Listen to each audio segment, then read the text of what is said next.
संविधान के विकास से सबसे पहले हम इसका रिवीजन शुरू करते हैं कि संविधान का विकास कैसे हुआ है ना।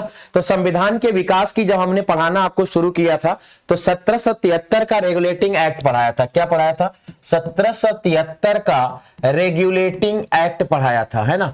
1773 के रेगुलेटिंग एक्ट को पढ़ाते हुए मैंने बताया था कि मद्रास और बंबई प्रेसिडेंसी को कलकत्ता प्रेसिडेंसी के अधीन कर दिया गया था, ठीक है। और इसके बाद यहां पर 1774 में उच्चतम न्यायालय का प्रावधान किया गया था। बंगाल के गवर्नर को बंगाल का गवर्नर जनरल बना दिया गया और यह सौभाग्य लॉर्ड वारेन हेस्टिंग को मिला था। फिर इसके बाद आया था 1784 का पिट्स इंडिया एक्ट। 1784 का पिट्स इंडिया एक्ट के तहत द्वैत शासन प्रणाली का आरंभ हुआ था। बोर्ड ऑफ कंट्रोल और कोर्ट ऑफ डायरेक्टर दो संस्थाओं की स्थापना की गई थी, ठीक है।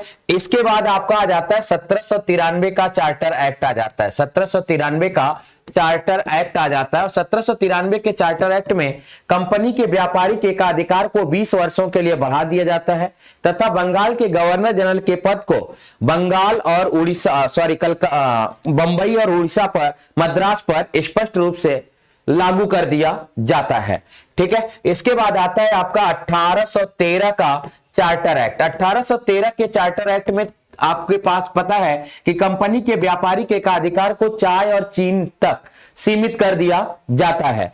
इसके बाद यदि हम बात करें कि भारतीयों की शिक्षा के लिए 1 लाख रुपए बजट का प्रावधान किया जाता है तथा ईसाई मिशनरियों को भारत बुलाया जाता है धार्मिक प्रचार प्रसार के लिए। फिर आता है 1833 का चार्टर एक्ट जिसमें कि बंगाल के गवर्नर जनरल को भारत का गवर्नर जनरल बना दिया जाता है और यह अधिकार लॉर्ड विलियम बेंटिक के पास चला जाता है। वो भारत के पहले गवर्नर जनरल बनते हैं।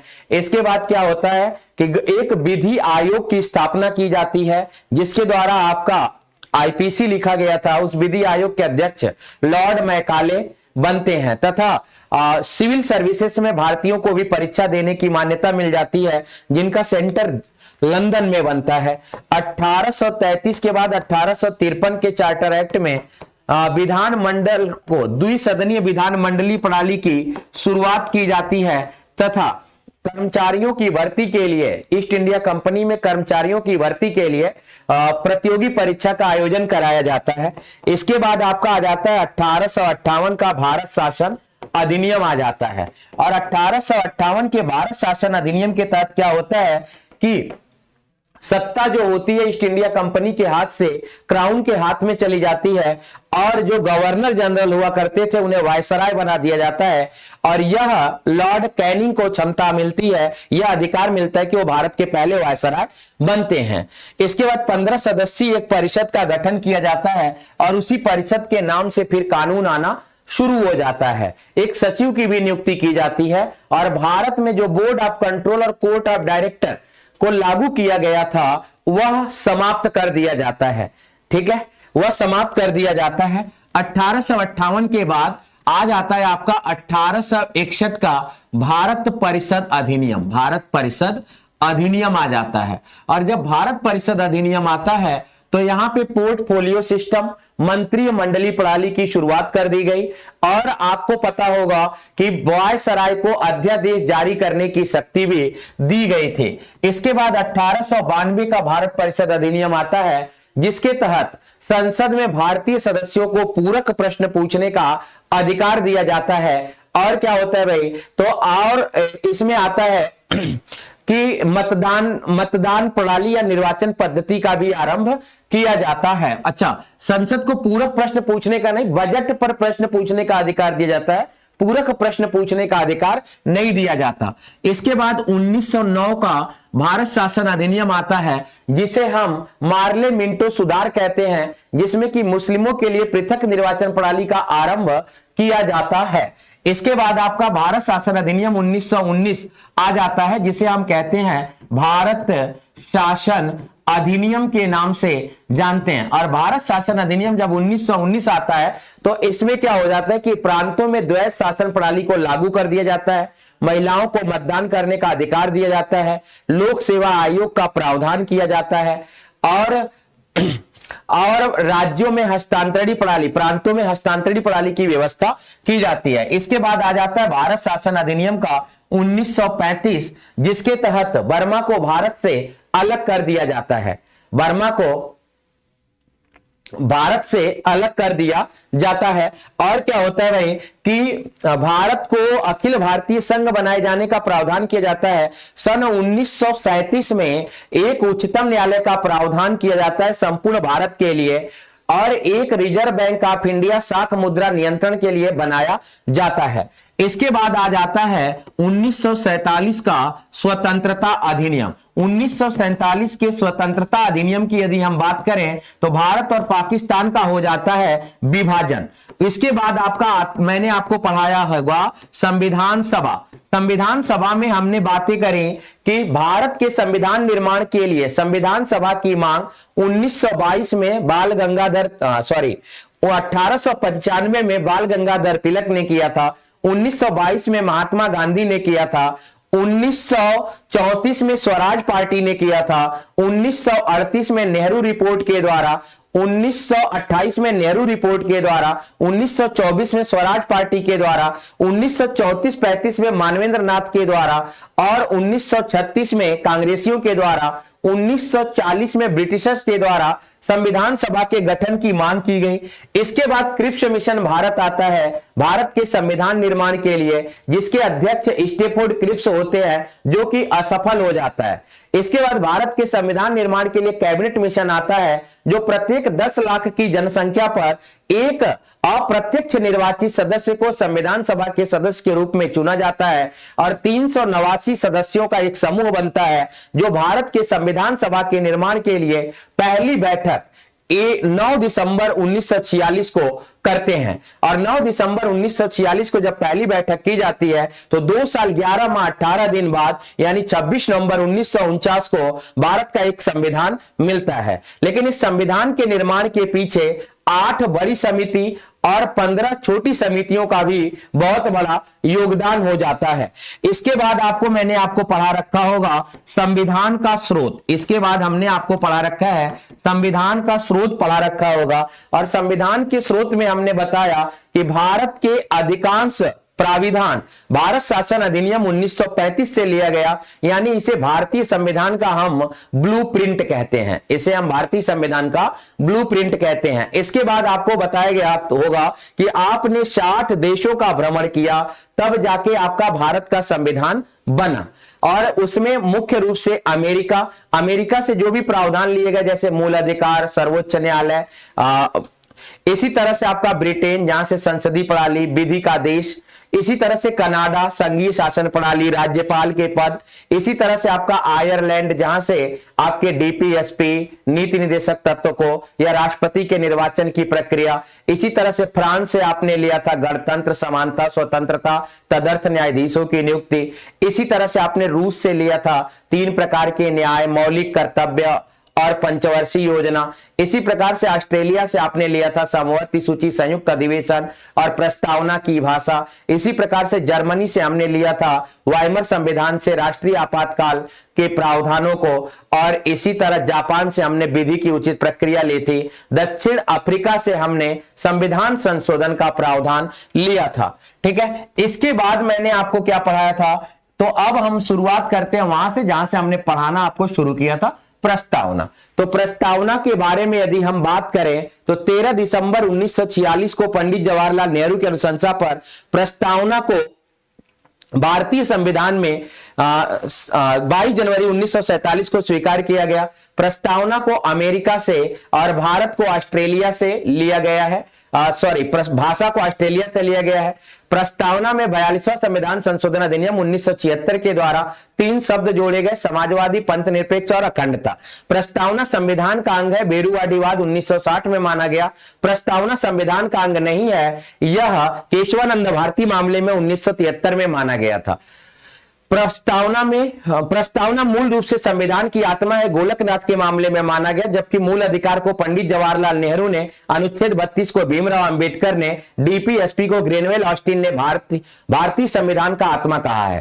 केएम मुंशी ने प्रस्तावना को भारतीय राजनीति की जन्मपत्री, जबकि पालकीवाला ने इसे संविधान का परिचय पत्र बताया है। आल्लादी कृष्णा अय्यर ने प्रस्तावना को दीर्घकालिक सपनों का विचार बताया। हमारा संविधान 26 नवंबर 1949 को अंगीकृत, अधिनियमित और आत्मार्पित किए जाते हैं। ठीक है, आगे देखिएगा, हमारे संविधान में 5 प्रकार की विशेषता है। संपूर्ण प्रभुत्व संपन्न, समाजवादी, पंथ निरपेक्ष और लोकतंत्रात्मक गणराज्य। 3 प्रकार के न्याय हैं, सामाजिक, आर्थिक और राजनीतिक। 5 प्रकार की आपकी स्वतंत्रता दी गई है, विचार, अभिव्यक्ति, विश्वास, धर्म और उपासना। 2 प्रकार की समानता दी गई है, प्रतिष्ठा और अवसर।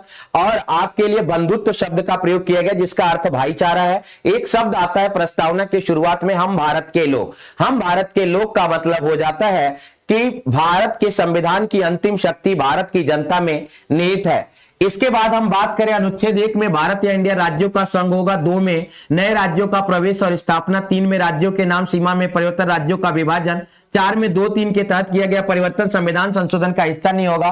5 में आरंभ में नागरिकता का प्रावधान। 6 में पाक भारत। 7 में भारत पाक भारत। 8 में भारत वंशी। 9 में नागरिकता का नष्ट होना। 10 में नागरिकता का बने रहना। 11 में नागरिकता पर विधि बनाने का अधिकार संसद के पास है। 12 में राज्य है। 13 में मूल अधिकार की असंगत विधियां। 14 में विधि के समक्ष समानता। 15 में सामाजिक न्याय। 15 के गांव में सामाजिक और शैक्षणिक रूप से पिछड़ रहे लोगों के लिए राज्य उचित प्रबंध। 15 के गांव में महिला वृद्ध पुरुषों के लिए उचित प्रबंध कर सकेगा। 16 में नौकरियों में समानता या अवसर की समानता है। 16 के गांव में नौकरियों में आरक्षण का प्रावधान। 17 में अस्पृश्यता का अंत। 18 में उपाधियों का अंत। 19 में स्वतंत्रता का अधिकार है, जिसमें 19 के में वाक्य व अभिव्यक्ति की स्वतंत्रता है।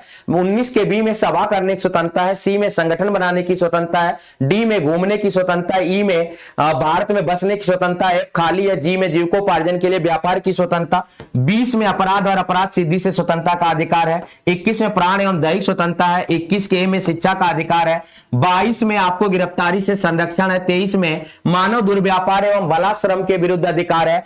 24 में बच्चों को खतरनाक कल कारखानों में नहीं लगाया जाएगा। 25 में व्यक्तिगत धार्मिक स्वतंत्रता। 26 में सामूहिक धार्मिक स्वतंत्रता। 27 में धार्मिक कर नहीं दिया जाएगा। 28 में शासकीय विद्यालयों में धार्मिक शिक्षा नहीं दिया जाएगा। 29 में अल्पसंख्यक शिक्षा संस्कृति संरक्षण का अधिकार है। 30 में अल्पसंख्यक लोग अपने धर्म से संबंधित शिक्षण संस्थान खोल सकते हैं। 31 आपका खाली है, जिसे 44वां संविधान संशोधन अधिनियम 1978 के द्वारा समाप्त करके विधिक अधिकार कर दिया गया। 32 में संवैधानिक उपचारों का अधिकार है, जिसे भीमराव अंबेडकर ने भारतीय संविधान की आत्मा कहा है, जिसके तहत मूल अधिकार के उल्लंघन पर 5 प्रकार की रीट जारी की जाती है। बंदी, प्रत्यक्षीकरण, अधिकार परीक्षा, परमादेश, उत्प्रेषण, प्रतिषेध। अनुच्छेद 33 की बात करें तो प्रशासनिक व्यक्ति पर मूल अधिकार लागू नहीं होता। अनुच्छेद 34 की बात करें तो सेना विधि पर मूल अधिकार लागू नहीं होगा। अनुच्छेद 35 में मूल अधिकार पर विधि बनाने का अधिकार संसद के पास है। अनुच्छेद 36 की बात करें तो राज्य को परिभाषित किया गया। 37 में राज्य के नीति निषेध तत्व का लागू होना है। 38 में राज्यों को कल्याणकारी बनाने के लिए आर्थिक असमानता और अवसर की असमानता को समाप्त किया जाएगा। अनुच्छेद 39 में आर्थिक समानता के प्रावधान जो राज्यों द्वारा लागू किए गए हैं। 39 के ए में महिला और पुरुष के लिए समान कार्य है, महिला और पुरुष जीविका चलाने के लिए व्यापार कर सकती हैं। 39 के बी में उत्पादन का संकेंद्रण नहीं है। 39 के सी में धन का संकेंद्रण नहीं है। 39 के डी में महिला और पुरुष को समान कार्य के बदले समान वेतन दिया जाएगा। 39 के ई में पुरुष, महिला और बच्चों या मजदूरों को निःशुल्क स्वास्थ्य परीक्षण किया जाएगा। 39 के एफ में बच्चों के लिए निःशुल्क टीकाकरण का प्रावधान है। 39 के क में गरीब व्यक्तियों के लिए निःशुल्क विधिक सलाहकार या सामान्य न्याय के लिए निःशुल्क विधि सलाहकार का प्रावधान किया गया है। 40 में पंचायत का गठन है। 41 में कुछ दशाओं में काम पाने का अधिकार है। 42 में काम की न्याय संगत दशाएं और स्त्री प्रसूति सहायता है। 43 में मजदूरों के लिए निर्वाह योग्य मजदूरी है। 43 के क में मजदूरों का प्रबंधन में भागीदारी है। 43 के ख में सहकारिता का प्रावधान है। 44 में यूनिफॉर्म सिविल कोड है। 45 में 6 वर्ष से कम उम्र के बच्चों के लिए शिक्षा का प्रावधान है। 46 में SC ST महिला व अन्य दुर्बल वर्गों के लिए अर्थ में छूट दिया गया है। 47 की बात करें तो पोषक तत्व एवं पोषाहार का प्रावधान और मद्य निषेध है। 48 में कृषि एवं पशुपालन है। 48 के क में वन्य जीव एवं पर्यावरण संरक्षण है। 49 में राष्ट्रीय स्मारकों और धरोहरों का संरक्षण है। 50 में कार्यपालिका न्यायपालिका का पृथक्करण है। 51 में अंतरराष्ट्रीय शांति सुरक्षा एवं लोक अभिवृद्धि है। 51 के क में आपका मौलिक कर्तव्य हो जाता है। अनुच्छेद 52 की बात करें तो भारत का एक राष्ट्रपति होगा। 53 में संघ के कार्यपालिका की शक्ति इनमें निहित होगी तथा यह तीनों सेनाओं का सर्वोच्च सेनापति होगा। 54 में राष्ट्रपति का निर्वाचक मंडल, 55 में राष्ट्रपति के निर्वाचन की रीति, 56 में कार्यकाल है, 57 में राष्ट्रपति का पुनर्निर्वाचन, 58 में राष्ट्रपति की योग्यता है, 59 में राष्ट्रपति के पद के लिए शर्तें हैं, 60 में राष्ट्रपति का शपथ है, 61 में महाभियोग प्रक्रिया है, 62 में राष्ट्रपति का पद अधिकतम 6 माह में भर लिया जाएगा, 63 में भारत का एक उपराष्ट्रपति होगा, 64 में उपराष्ट्रपति राज्यसभा का पदेन सभापति होगा, 65 में उपराष्ट्रपति कार्यवाहक राष्ट्रपति बनेगा राष्ट्रपति की अनुपस्थिति में, 66 में उपराष्ट्रपति का निर्वाचक मंडल निर्वाचन है, 67 में उपराष्ट्रपति का कार्यकाल है, 68 में उपराष्ट्रपति पद की शर्तें हैं, 69 में उपराष्ट्रपति को शपथ दिलाया जाएगा, 71 में उपराष्ट्रपति और राष्ट्रपति के निर्वाचन संबंधित विवादों का निपटारा उच्चतम न्यायालय में, 72 में राष्ट्रपति के क्षमादान की शक्ति है,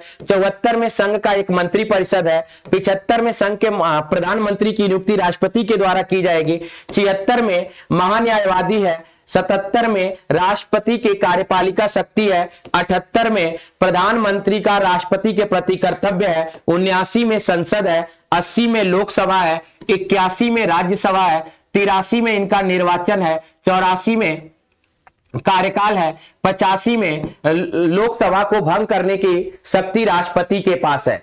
लोकसभा को भंग करने की शक्ति राष्ट्रपति के पास है। 88 में महान्यायवादी संसद के किसी भी सदन का सदस्य नहीं होते हुए भी सदन की कार्यवाही में भाग ले सकता है। 89 की बात करें तो राज्यसभा में एक सभापति और उपसभापति होगा।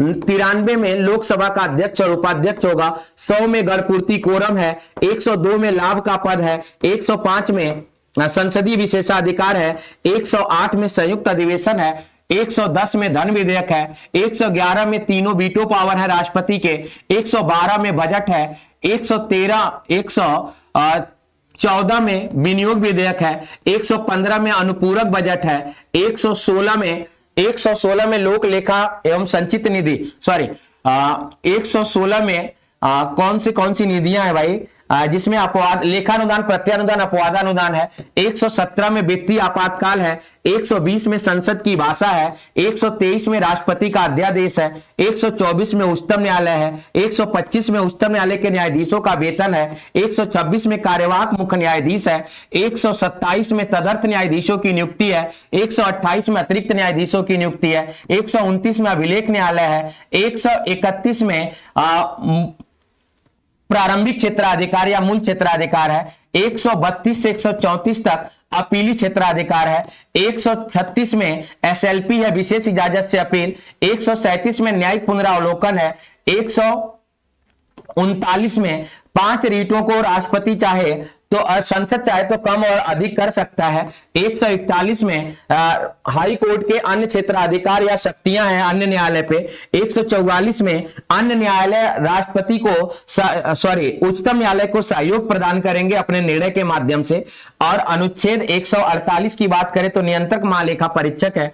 151 में नियंत्रक महालेखा परीक्षक की रिपोर्ट है। 152 में राज्य को परिभाषित किया गया है। 153 में राज्यपाल है। 154 में राज्य की कार्यपालिका शक्ति इनमें निहित होगी। 155 में राज्यपाल की नियुक्ति है। 156 में कार्यकाल है। 157 में राज्यपाल की योग्यता है। 158 में राज्यपाल पद के लिए शर्तें हैं। 159 में राज्यपाल का शपथ है। 161 में राज्यपाल के लिए क्षमादान शक्ति है। 163 में भारत का उत्तर राज्य का एक मंत्री परिषद होगा। 164 में मुख्यमंत्री की नियुक्ति राज्यपाल के द्वारा की जाएगी। 165 में महाधिवक्ता है। 165 में महाधिवक्ता है। 167 में मुख्यमंत्री का प्रधानमंत्री के प्रति कर्तव्य है। 167 के बाद 200 में राज्यपाल अपनी 167 के बाद 200 में राज्यपाल चाहे तो विधेयक को राष्ट्रपति के लिए आरक्षित कर सकता है, विधेयक को राष्ट्रपति के लिए आरक्षित कर सकता है। और अनुच्छेद 213 की बात करें तो राज्यपाल का अध्यादेश है, 214 की बात करें तो हाई कोर्ट है, 215 में अभिलेख न्यायालय है, 217 में प्रत्येक राज्य के लिए एक उच्च न्यायालय के गठन करने का प्रावधान है, 226 की बात करें तो 5 रीट हाई कोर्ट भी जारी कर सकता है, 233 की बात करें तो जिला एवं सत्र न्यायालय है, 239 की बात करें तो यूनियन टेरिटरी की प्रशासनिक शक्तियों की बात करेंगे। अगर हम 243 की बात करें तो पंचायती राज व्यवस्था हो जाती है। 143 छूट रहा है कहीं, 143 यहां छूट गया, राष्ट्रपति का सलाहकारी क्षेत्र अधिकार है। 243 में पंचायती राज व्यवस्था हो जाती है। 243 के बाद हम बात करेंगे तो 243 के बाद 245 में संघ के मामले में संघ के पास शक्ति होगी विधि बनाने का, और राज्य के मामले में राज्य के पास शक्ति होगी विधि बनाने का। 246 में संघ सूची, राज्य सूची, समवर्ती सूची है। 247 में अन्य विधियां जो कि न्यायालय द्वारा अधिकृत होंगी। 248 में अवशिष्ट विषय है। 249 में यदि राज्यसभा 2/3 बहुमत से प्रस्ताव पारित करे तो राज्य सूची के विषय पर संघ विधि बना सकेगा। 250 में यदि भारत या उसके किसी क्षेत्र में राष्ट्रपति शासन लगा हो तो विधि बनाने का अधिकार संघ के पास होगा। 252 की बात करें तो यदि 2 या 2 से अधिक राज्य मिलकर सिफारिश करें तो राज्य सूची के विषय पर संघ विधि बना सकेगा। 253 की बात करें तो अंतरराष्ट्रीय संधि शर्तों को पूर्ण करने के लिए राज्य सूची के विषय पर संघ विधि बना सकेगा। अगर आप 256 की बात करेंगे तो राज्य संघ के द्वारा जो विधि बनाया गया है तो राज्य के द्वारा ऐसी कोई विधि नहीं बनाई जाएगी जिससे संघ के द्वारा बनाई गई विधि में बाधा उत्पन्न हो। 257 में राज्य के द्वारा ऐसा कोई कार्य नहीं किया जाएगा जिससे संघ के द्वारा किए जा रहे कार्य में बाधा उत्पन्न हो। 258 में संघ अपना कार्य करने के लिए राज्य को निर्दिष्ट कर सकेगा। 258 के 1 में राज्य अपना कार्य करने के लिए संघ को निर्दिष्ट कर सकेगा। 258 के बाद 262 में नदी दूनों के लिए प्राधिकरण है। 263 में अंतरराज्यीय परिषद है। 266 में लोक लेखा एवं संचित निधि है। 267 में आकस्मिक निधि है। 268 में संघ के द्वारा लगाया गया और राज्य के द्वारा वसूला गया और संघ के पास जमा किया गया विधि है। 269 की बात करें तो संघ और राज्य के द्वारा वसूला गया विधि है। 269 ए की बात करें तो जीएसटी के प्रावधानों के बारे में बात किया गया है। 279 ए की बात करूं तो जीएसटी परिषद की बात की गई है। 280 की बात करूं तो वित्त आयोग के प्रावधान के बारे में बात किया गया है। 300 ए में संपत्ति का विधिक अधिकार है। 301 में व्यापार और समागम है। ये बात याद रखिएगा, अपनी कॉपी में लिख लीजिएगा। 301 में व्यापार और समागम है, किसी भी राज्य में आप व्यापार कर सकते हैं। ठीक है, आगे देखिएगा 312 की बात करें तो नए अखिल भारतीय सेवा के सृजन की बात कही गई है। 315 की बात करें तो लोक सेवा आयोग का प्रावधान किया गया है। संघ के लिए संघ लोक सेवा आयोग, राज्य के लिए राज्य लोक सेवा आयोग। और 317 में लोक सेवा आयोग के अध्यक्ष व सदस्यों का कार्यकाल है। 317 में 320 में लोक सेवा आयोग के अध्यक्ष व सदस्यों का कृत्य है। अगर हम 324 की बात करेंगे, 324 की बात करें तो आपका राष्ट्रीय निर्वाचन आयोग का गठन है। 325 में मतदाता सूची है। 326 में मतदान करने का अधिकार है। 330 की बात करें तो लोकसभा में SC ST के लिए आरक्षण है। 331 जो कि अभी खाली है, जिसमें 2 एंग्लो इंडियन का मनोनयन लोकसभा में राष्ट्रपति द्वारा किया जाता था। 332 में विधानसभा में SC ST के लिए आरक्षण है। 333 जिसमें विधानसभा में 1 एंग्लो इंडियन का मनोनयन राज्यपाल के द्वारा किया जाता था।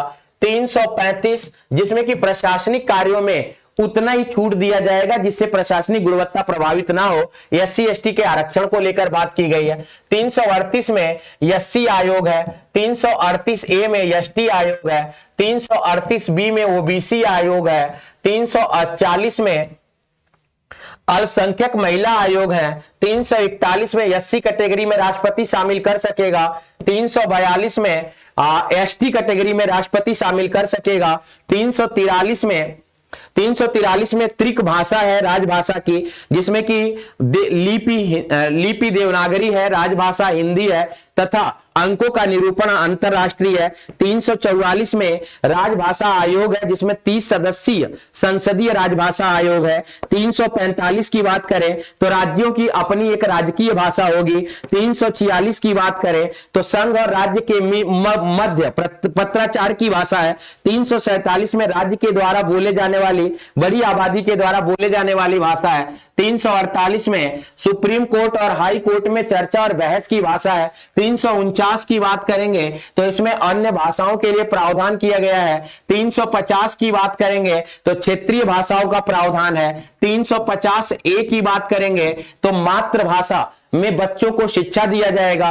350 बी की बात करेंगे तो अल्पसंख्यक के भाषाओं को संरक्षण की बात कही गई है। 351 में हिंदी भाषा का प्रचार प्रसार किया जाएगा। 352 में भारत का राष्ट्रीय आपातकाल है। 355 में आपातकाल की स्थिति में भारत के राज्य एक हो जाएंगे।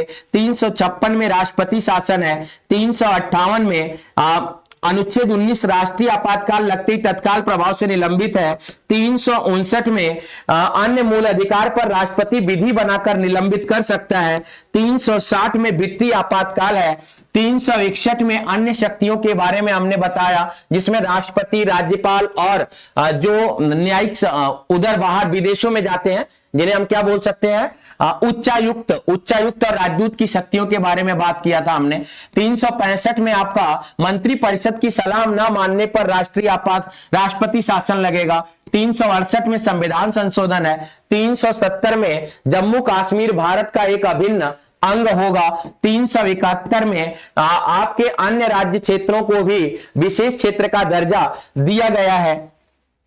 394 की बात करें तो ये जितने भी अनुच्छेद गिनतियां मैंने लिखी, ये सब के सब आपके भारतीय संविधान के हैं, भारतीय संविधान के हैं।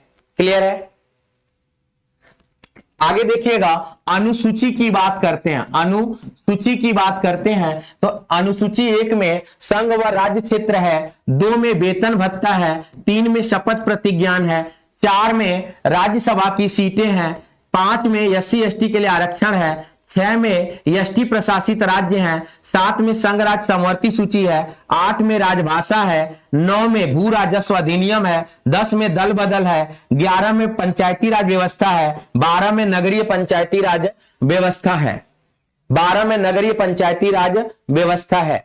क्लियर है? आगे देखिएगा, अब हम बात करेंगे आखिरी टॉपिक आज का, संविधान संशोधन का। आखिरी टॉपिक आज का होगा संविधान संशोधन का होगा। पहला संविधान संशोधन जिसे मैंने बताया था कि इसका 1951 में संशोधन किया गया, जिसमें एससी एसटी के लिए आरक्षण का प्रावधान और 9वीं अनुसूची को शामिल किया गया। फिर आपका 7वां 1956 में हुआ था, जिसके तहत भारत में भाषाई आधार पर राज्यों का विभाजन किया गया। राज्यपाल एक से अधिक राज्यों की देखरेख कर सकता है। भाग 7 जिसमें भारत को 4 वर्गों में विभाजित किया गया था, उसे भी हटाया गया था। यहां पे आप बात करेंगे अब 15वीं की, जो कि 1967 में हुआ, 1963 में हुआ था। 1963 में हुआ था, जिसमें कि हाई कोर्ट के न्यायाधीशों का कार्यकाल 60 वर्ष से बढ़ाकर 62 वर्ष कर दिया गया था। उसके बाद 21वां की बात करेंगे, जो कि 1967 में हुआ था, जिसमें सिंधी भाषा जोड़ी गई थी। इसके बाद 24वां की बात करेंगे, जो 1971 में हुआ था, जिसमें संशोधन करने की शक्ति संसद को दी गई थी। 26वां जो 1972 में हुआ था, जिसमें प्रीवी पर्स को समाप्त कर दिया गया था। 26वां के बाद 31वां 1972 में हुआ था, जिसके तहत लोकसभा की सीटों को 525 से बढ़ाकर 545 कर दिया गया था। 9वां संविधान संशोधन 1956 कह रहा है एक बच्चा, जिसमें कि जम्मू कश्मीर को पाक अधिकृत कश्मीर पाकिस्तान को दे दिया गया था।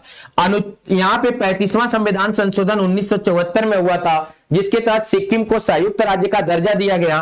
फिर 36वां 1975 में हुआ था, जिसके तहत सिक्किम को पूर्ण राज्य का दर्जा दिया गया। यह भारत का 22वां राज्य बना। इसके बाद 42वां कॉन्स्टिट्यूशनल अमेंडमेंट एक्ट 1976 हुआ था, जिसके को हम भारतीय संविधान का मिनी कॉन्स्टिट्यूशन कहते हैं, जिसमें बृहत्तम पैमाने पर परिवर्तन किया गया।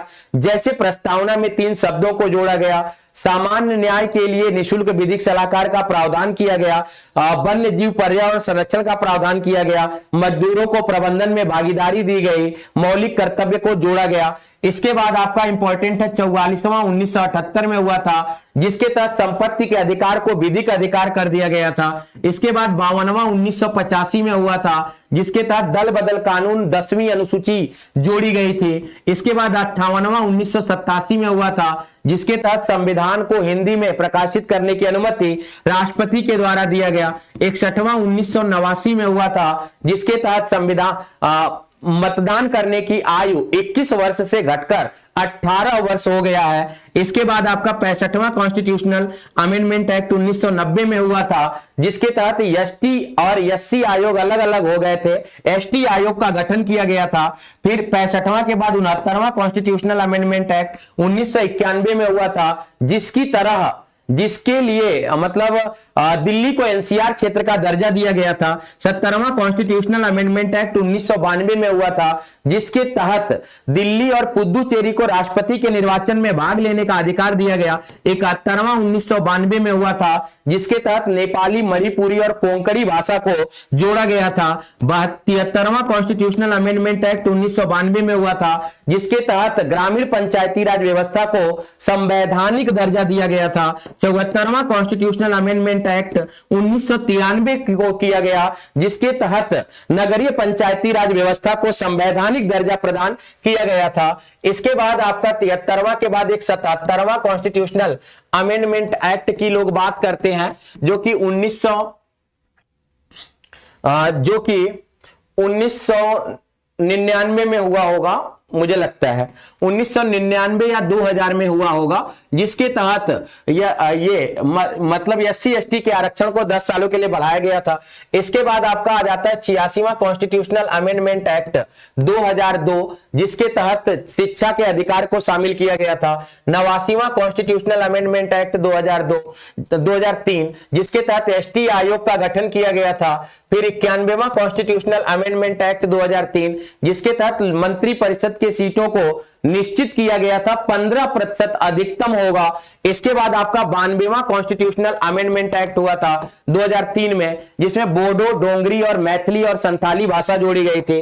फिर 93वां कॉन्स्टिट्यूशनल अमेंडमेंट हुआ था 2003 में, जिसे ओबीसी को शिक्षा में भी आरक्षण दिया गया था। फिर 94वां कॉन्स्टिट्यूशनल अमेंडमेंट एक्ट हुआ था 2003 में, जिसमें उड़िया भाषा ओडिशा की बात करी गई थी।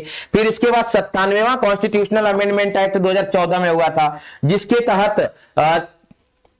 तहत सहकारिता का प्रावधान किया गया था।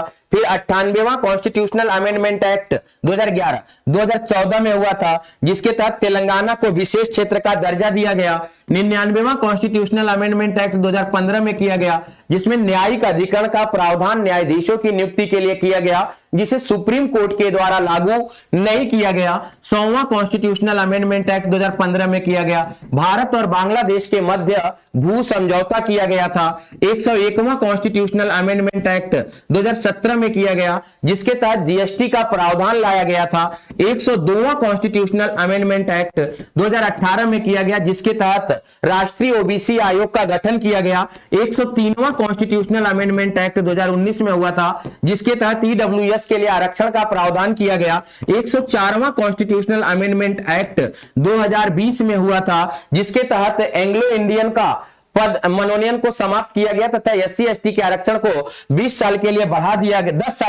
दिया गया। 105वां कॉन्स्टिट्यूशनल अमेंडमेंट एक्ट 2021-22 में किया गया था, जिसमें राज्यों में राष्ट्रीय ओबीसी आयोग के गठन की बात की गई थी। 106वां कॉन्स्टिट्यूशनल अमेंडमेंट एक्ट 2023 में किया गया था, जिसमें नारी शक्ति बंधन योजना का प्रावधान किया गया था। ठीक है, संविधान का रिवीजन करने में टोटल 35 मिनट से कम समय लगा है।